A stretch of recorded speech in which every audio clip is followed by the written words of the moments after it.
kolka aad isdhex taagto waxaa judhaba dareemaysaa bacaadka dabayshu sidato ee ka dhacaya tuuladan oo ku taal xeebta gobolka Mudug.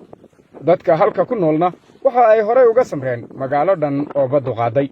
sawaxanka haduu yeeray baan soo bax.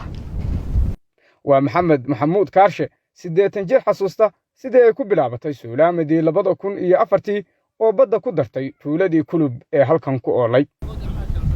masabadii laftigeedii waxay saaran tahay 7 samawaad waana guudhay bacad baa iska yaaliya dhagax madmadow oo qararkii doonyaha oo dhigan jiray shamaaga waa banaan cidla ah qarcila wada tagtay halkaas yaad waxa yar hadaan joogay badii 7 samawaad inta lagu soo tuuray waxa la ugu dhufta halkaas oo kale horta baqaan sheestaan markaa kadib guryahoodii ay ku waayeen suulaamadii 2004 2005 ayaa halkan waxa guryaha uga dhisay Puntland oo hay'ada kaashanaysa.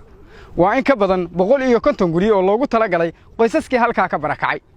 laakiin maanta waxa ku nool in ka yar 40 qoys. dadkaasi ma haystaan nolol ku filan. goobaha waxbarashada iyo caafimaadka ciid ayaa buuxisay sida magaalada inteeda kale. sababta kale ee halkan looga cararayo waxa kamid ah biyaha oo ka fog waxa lala soo lugayaa 5 kiiloomitir biyaha oo bacaada aan laba socon karin. dhammaan magaalada ciidan ayaa ku habsatay waxaana keenay sida dadka deegaankan ay sheegayaan dabaylo kacay abaare isaga dameeyay deegaanka. 4 sano oo abaara ilaa 5 sano abaara baa dhacday. meeshu waxay ahayd meel bacaada oo bacaad nabad ka baxo oo dhiri ka baxdo dhirtii iyo abaartii waa isgoosatay kadibna waxa kacay bacaadkii baa kacay.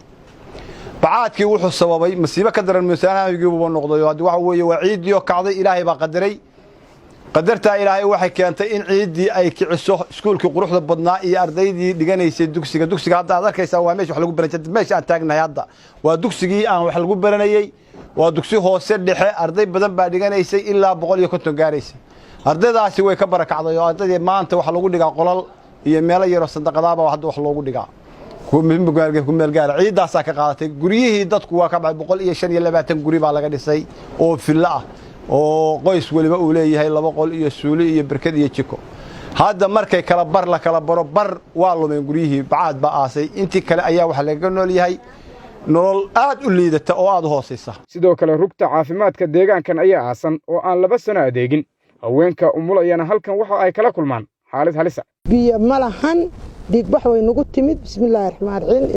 muxubbo oo ah umulisadii deegaankan iyada qudheeda ayaa halis caafimaad wajahday kolkii ay umuleysay ilmaheeda ugu yar. xaaladda igu adkaysay warjaaday aniga igu timid meeshaas ay waxa igu dhacday dhiig fur anigoo 6 bilood ah gabadhaasaan uurkeeda lahaa dhiig fur baa igu dhacay ibidii baa dilaacday anigoo 6 bilood ah ilaa 15 bari baan kor istaaganoo dhiig baxay. markii xigtana garacad baa la geeyay joojin baa la igu dhuftay waxa la yahay la gudbiyo garacad baa la geeyay. magaaladan bacaad ku tuuran yahay ee guryihii nistu buuxisay intii awooday ayaa uga guuray magaalooyinka Jariiban iyo Garacad oo ka tirsan gobolka Mudug. laakiin kuwan ku haray oo u badan waayeel dumar iyo carruur itaal uma hayaan geedi. Maxamed Xasan Dhalo BBC